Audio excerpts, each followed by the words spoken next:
கர்நாடகாவில் இப்போ சொன்னீங்கல்ல, அதே தான். இப்போ இந்த தொழில் பாயாச கடையிலேருந்து எதெல்லாம் பண்ணீங்க அப்புறம்? பாயச கடையிலேருந்து மெஸ் ஹவுஸு, கேண்டீன், சில்லறை கடை, store, professional store, general store,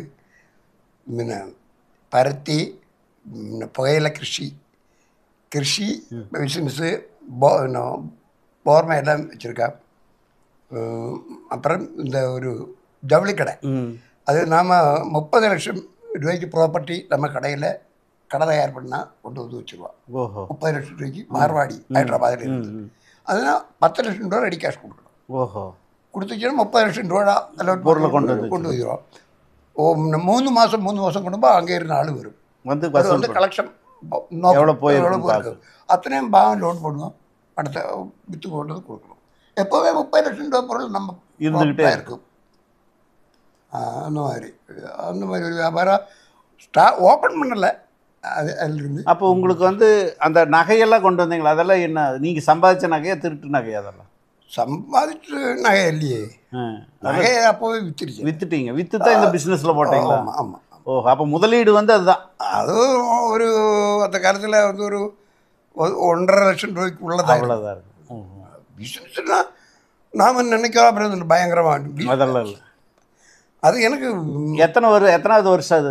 Mysore 4வது வருஷம். 89, 83. 79லேருந்து 83. ஓஹோ. இப்போ அதில் வந்து நீங்கள் எப்படி அரசியலுக்குள்ளே போனீங்க? நான் அங்கே வந்து 28,000 பாப்புலேஷன் என்னுடைய கிராமத்தில். சரி, நீங்கள் இருந்த கிராமத்தில்? நான் இருக்கிற மட்டும் ஏரியாவில் பாப்புலேஷன் இருக்காங்க. இந்த இந்த 27,000 பேர். அதோட ஜாஸ்தி ஆள் இருக்குது. ஆனால் இந்த ஓட்டருக்கு மட்டும். ஓட்டு அப்போ அங்கே காங்கிரஸ்காரங்க எத்தனையோ வருஷமாக காங்கிரஸ்காரர் தான். வடகல்புரம் சவுக்காரன்னு சொல்லி ஒரு ஆள் தான், கவுந்தராஜ். அவர் மகன் லிங்கராஜ், என்னுடைய டியரஸ்ட் ஃப்ரெண்டு. அவர் கூட எல்லாம் படிப்பை முடிச்சு அப்படி நிற்கிறது. ஏகப்பட்ட சொத்துக்கு பூ சொத்து. அந்த ஒரு இடத்துல இருந்து காலையில் நடந்து சாயந்தரம் வரைக்கும் அவர் இடம் நம்ம நடந்து பத்தாது. அவ்வளோ இடம் இருக்குது. அவர் மோட்டர் பைக்கில் தான் சுற்றுவார் இடத்துக்கு. அது அவர் கூட நானும் போயிடுவேன். இளநியெல்லாம் போட்டுருவோம், மாங்காய் போட்டு வந்துடுவோம். அப்போ அவர் தான் அங்கே காங்கிரஸில் நிற்கிறது அந்த டைமில். அப்போ குண்டூராவு சீஃப் மினிஸ்டர், சிஎம். அப்போ சில பேர் இடையாளத்தில் ஒரு கேண்டிடேட் வேணும்னு சொல்லி தேடுறாங்க. தேடும்போது பள்ளியில் மணி சொல்லி ஒரு ஆள் இருந்துங்க. அந்த ஆள் வியாபாரி தான், இந்த புகையிலை பருத்தி வியாபாரி. அவருக்கு ஒரு 5-6 கடைகள் இருக்குது. அதெல்லாம் வாடகை கொடுத்துட்ருக்காங்க. அவர் சொல்லிடுச்சு சலீம் பாஷா தான் கரெக்டு அப்படின்னு. என்னுடைய அங்கே பேர் சலீம் பாஷன் தான். அப்போ சில பேர் சொல்லிடுச்சு கரெக்டு சலீம் பாஷா தான். சலீம் பாஷா காரணம் காலையில் நான் எந்திரிச்சுன்னா இந்த கேரளா கடை என்னோட ஆச்சு. வேறு இடம் இருந்தது. நான் வாங்கின கடையில் வந்து ஒரு டீ குடிப்பேன். சிறப்பாக அந்த நேரம் பட்டனில் இருந்து காற்று வாங்குறதுக்காக இருப்போம். தமிழ்நாட்டில் நஞ்சங்கோட்டிலிருந்து ஒரு பஸ்ஸு வரும் காலையில் 8 மணிக்கு. அதில் மலையாளம் பத்திரிக்கை கொண்டு வரும். அது பஸ்ஸு அதான கொண்டு வரும். அதானுக்கு ஒரு டீயும் இந்த பேப்பர் காசும் கொடுத்துருவான் டிரைவருக்கு. அது மட்டும் இல்லை, கர்நாடகாவில் ஒரு விசேஷம் என்னென்னா, இப்போ ஒரு கப்பல் இருக்குது. சமீபத்தில் ஒரு 3 வருஷத்துக்கு முன்னாடி நாம் ஒரு பஸ்ஸில் போயிட்டுருக்கோம் போகும்போது இங்கே இருந்து இங்கே கோயம்புத்தூர் போகிறதுக்கு நம்ம டிக்கெட் எடுத்து வந்துருக்கோம். ஈரோடு பஸ் ஸ்டாண்டில் எனக்கு இறங்கி யாராவது ஒரு ஆளை பார்க்கணும். பார்க்கும்போது பார்த்துட்டு வந்துடுறதுக்காக டிரைவர்கிட்ட சொல்லணும், அண்ணே எனக்கு இந்த கோயம்புத்தூர் போகிறதுக்கு முன்னாடி ஈரோடு பஸ் ஸ்டாண்டில் இறங்கி ஒரு கொஞ்சம் நேரம் வெயிட் பண்ணணும் அப்படின்னு சொல்லிடுச்சுன்னா, இந்த குண்டர்பேட்டை போகிற வண்டி இடையாளம் வரும்போது பிரேக் ஆகிட்டு இந்த ஆள் உட்காந்துருக்கிற சீட்டை எடுத்து அடியில் கொண்டு போட்டு தலை போட்டு அதில் வச்சுருப்பான். ஸ்டாண்டை வச்சு தட்டி இருப்பான். குழந்தை கம்ப்ளைண்ட். நான் வீட்டில் அங்கே இருந்து இறங்கி வீட்டுக்கு போய் குளிச்சு ட்ரெஸ் மாறி திருப்பி வந்தோண்டிட்டு. கர்நாடகாவில் இந்த வேலை உண்டா?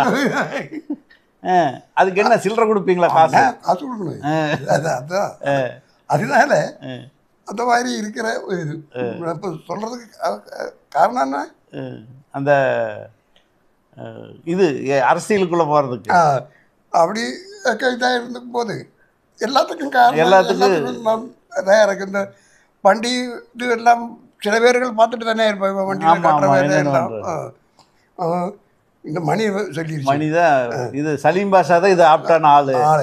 கரெக்ட். இந்த வாட்டி நம்ம கோபத்தில் நிறுத்துறான். சவுக்கார்கிட்ட எதிரி இருக்குது, அதனால் சொல்லி விட்டு இருக்கிறான். இந்துவும் இருப்பா, இஸ்லாமும் இருப்பா, ஏற்றி விட்டுற வேண்டியதானே. ஓ சரி. அப்போ ஆஃபீஸ் பாயின்னு ஒரு இஸ்லாம் இருக்குது, அவரும் இந்த மணியும் கம்பெனி.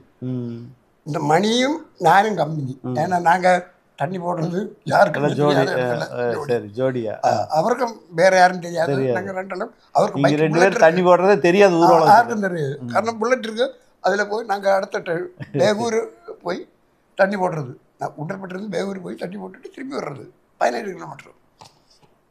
அப்போ இவர் மணியும் ஆஃபீஸ் வாங்கி சேர்ந்து வீட்டில் வந்தார்.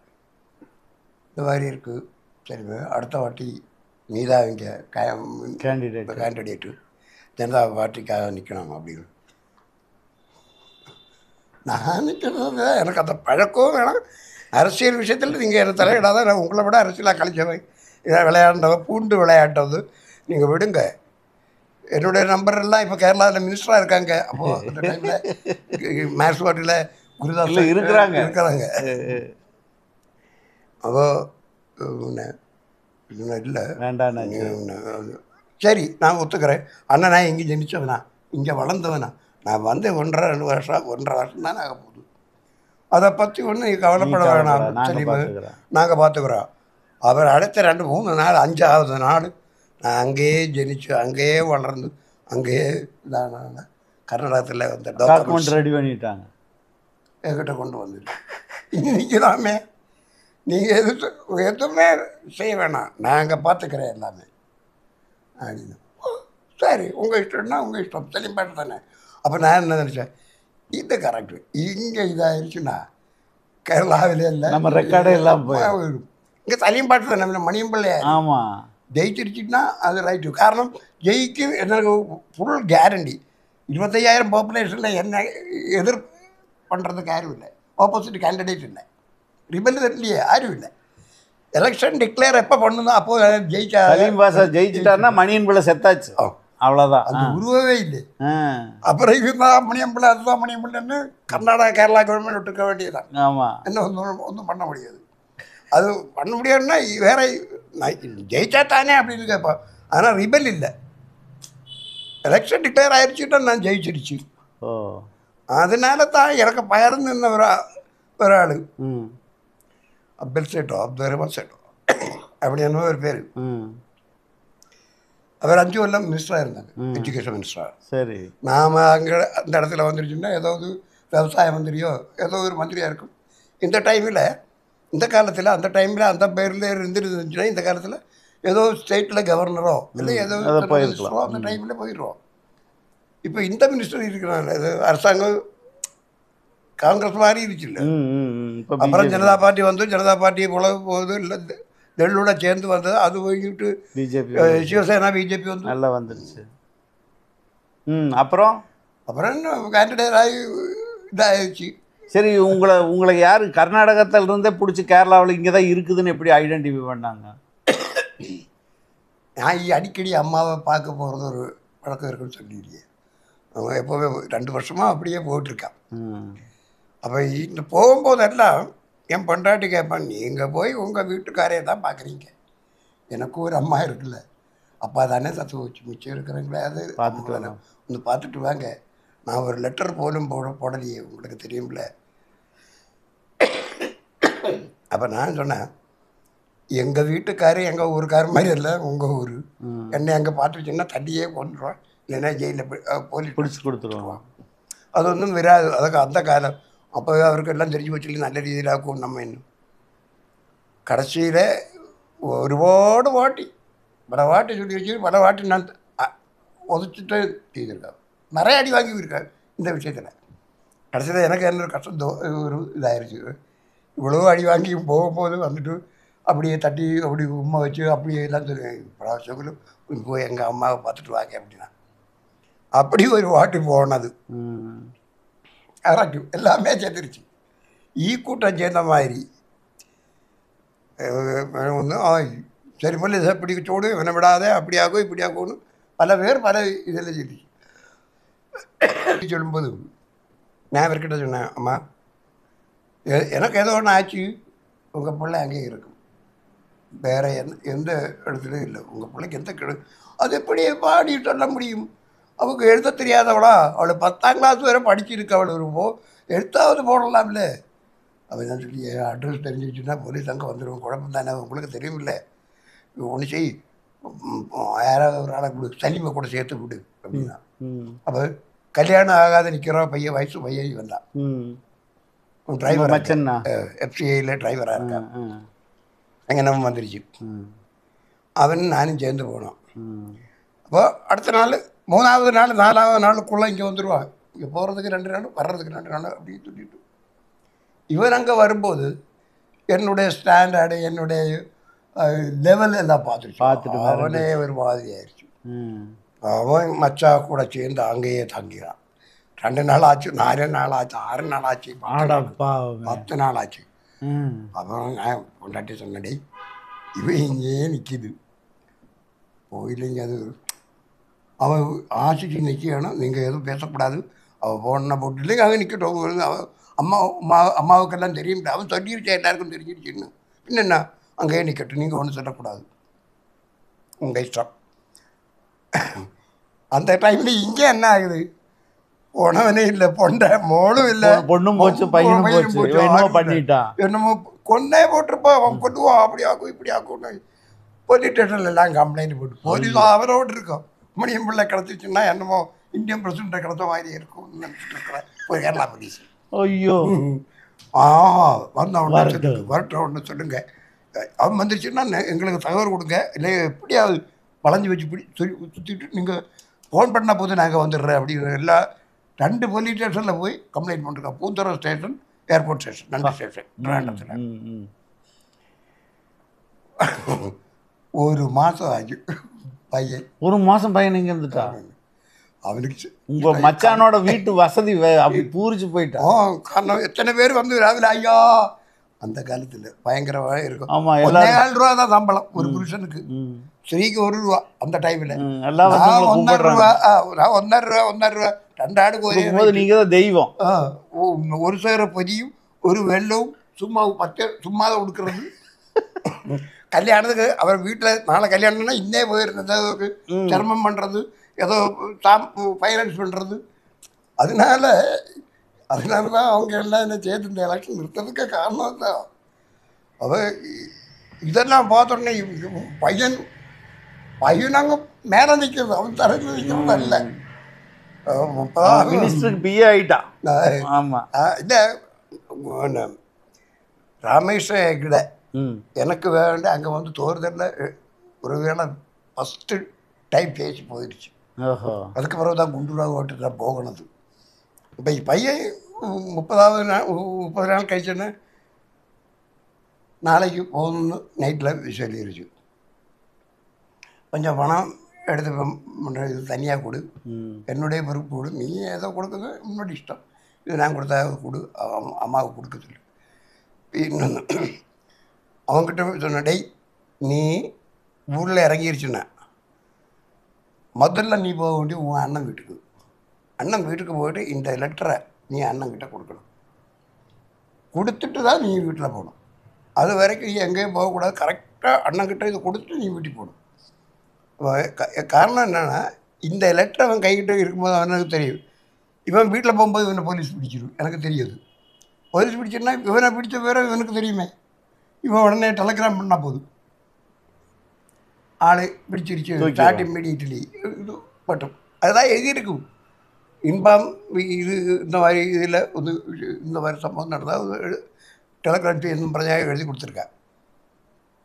கோழிக்கோடு மைசூர்லேருந்து கோழிக்கோடு வந்து இவரை ட்ரெயினில் ஏற்றி விட்டு நாளை விடிய காலை 5:15 ஆகும்போது இது ட்ரெயினில் சொல்லி நீ வீட்டை போகும்போது 6 மணி ஆகும், கரெக்டாக டைம் எல்லாம் சொல்லி கொடுத்து விட்டாய். இவன் அதே மாதிரி வந்து இறங்கி 6 மணிக்கு வீட்டு போகும்போது இந்த கரெக்டு ஓடி வீட்டில் தான் போடுது.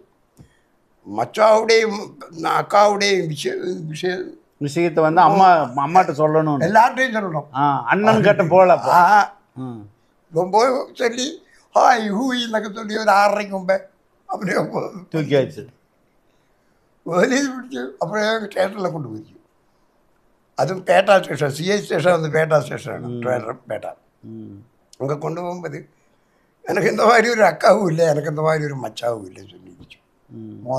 ஃபஸ்ட்டு டைம் கலந்து தான் போய் தான் சொன்னேன். அப்போது அன்னைக்கு கேரளாவில் முக்கியமந்திரி கருணாகர், அவருடைய அக்கா பையன்தான் நவகுமாரன் அப்படின்னு ஒரு செய்த அங்கே சட்டிலாக இருக்கான் பேட்டையில். சப் இன்ஸ்பெக்டர் ஒரு நவகுமாரன் நாயர், நந்தகுமார் சிஐ, ராதாகிருஷ்ணன் உள்ள எஸ்ஐ, அப்படி ஒரு கேங்கு தான். எல்லாம் க்ரைம் யூனிட் தான். அவரோடு வந்து இப்போ எனக்கு தெரியாதுன்னு சொல்லி இவனை வச்சு கட்டிடுச்சு, காலை கட்டின்னு சொன்னான், வச்சு கட்டிடுச்சு, காலை கட்டி சொல்ல. அப்போ அவருக்கு கரெக்டாக அறியும் இவன் வந்தது இருந்தால் இவனுக்கு இடம் தெரியாதது மட்டும் சொன்னால் போதும். இந்த அக்கா இல்லை மச்சா இல்லைன்னு சொன்னது தான் மாட்டிடுச்சு. எனக்கு தெரியாது. மைசூர் எங்கே வேணால் மைசூர் வேணால் பப்பாயிரும். அவனே இல்லை 3-4 வருஷமாக இருக்கிற நானும் மைசூர் போனால் எந்த இடத்துல வந்தேன், எந்த இடத்துல வந்து தெரியாது, அந்த மாதிரி இருக்குது. அவன் அது சொல்லலை. இந்த மாதிரி சொன்னேன்டாரு. கடைசியில் எங்கள் அம்மாவை கூட்டிகிட்டு வந்தோம். அம்மாவே முன்னாடி இருந்துட்டு அம்மாவுக்கு அடி சொல்கிறது சொல்லிட்டான்டா. 3 அடி உள்ள போதே சொல்லிடுச்சு. அப்போ இந்த ராதாகிருஷ்ணன் வந்து சொல்கிறது என்ன கொஞ்சம் முன்னாடி தெரிஞ்ச ஆள். ஸ்டேஷன் சர்வீஸில் ஏறும்போது, போலீஸில் ஏறும்போது இப்போ ஏசையாக இருக்கான். இப்போ இல்லை, அப்போது 83 அப்போ சொன்னான், பிள்ளை உன்னை விட பயங்கரனா வந்துடும், 2 பிராവശ്யம் கட்டி. அப்போ கட்டினா நமக்கு அறியா விட்டாது. 2 பிராവശ്யம் கட்டி 2 ரவுண்டுக்கு லாடம் கட்டிட்டாங்க. 2 பிராവശ്யம் கட்டி. அப்போவும் சொல்லப்பா. அப்புறம் அவங்க அம்மாவை கொண்டு வந்து நான் அடி கொடுத்தா இந்த சிஐ சொன்னது. அதான் சொன்னேன். அப்போவே போலீஸ் பரப்பிட்டு வந்துருச்சு உங்களை பிடிக்கும். அதே நைட்டு விடிய காலையில் சொல்கிறது, சிஐ ஆஃபீஸுக்கு வர டைமில் கேட்டு சொல்கிறது, அன்னைக்கு நைட்டு புறப்படுறது. அடுத்த நாள் 10, 8, 9 மணிக்கு 8 மணிக்கு நான் கடையில் வர்றது. கடைக்கு இந்த பத்திரம் வர்ற டைம் கிட்டே எனக்கு வண்டி பஸ் வந்துடும். பத்திரம் வாங்குறதுக்காக சில நேரம் கடையில் சும்மா உட்கார்ற ஒரு பழக்கத்துக்காக வந்துட்டு இருக்கும்போது, டேய் மணியம்பிள்ள அப்படின்னா 3 வருஷமாக கேட்காத வார்த்தை, ஏய் மணியம்பிள்ளை அப்படின்னு பட்ட அப்படியே திரும்பி பார்த்துருச்சு. அப்போ இந்த ராதாகிருஷ்ணன் எனக்கு தெரிஞ்சது. வேறு சாக்கு தான் அந்த ஆளை விழிக்கிறது. அதற்கு ஒரு பேர் இருக்கிறது, ஞாபகம் வரல. அந்த 2 போலீஸ்காரங்களும் கேரளா போலீஸ் வச்சு. சரி, அத்தனை சொத்து உங்கள் பேரில் தான் வச்சுருந்தீங்களாங்க? அத்தனையும் சீஸ் பண்ணிடுச்ச போலீஸு. எத்தனை கோடி இருக்கும் அப்போ? 88 லட்சமா? 83 88 எல்லாமே நிலமாக இருந்ததா? எப்படி நிலம் இருந்தது. ஜவுளி கடைக்கு வேண்ட ப்ராப்பர்ட்டிஸில் இருந்தாங்க. ஜென்ரல் ஸ்டோரு, ப்ரொஃபஷனல் ஸ்டோரு, மற்ற டீ கடை, அதெல்லாம் நான் ஏலம் போட்டு சொத்து எடுத்துருச்சு. ஓஹோ, எடுத்து அதை நீங்கள் திருப்பி கேட்குற கோர்ட்டில் கேஸ் போட்டீங்க, அது என்னாச்சு? அது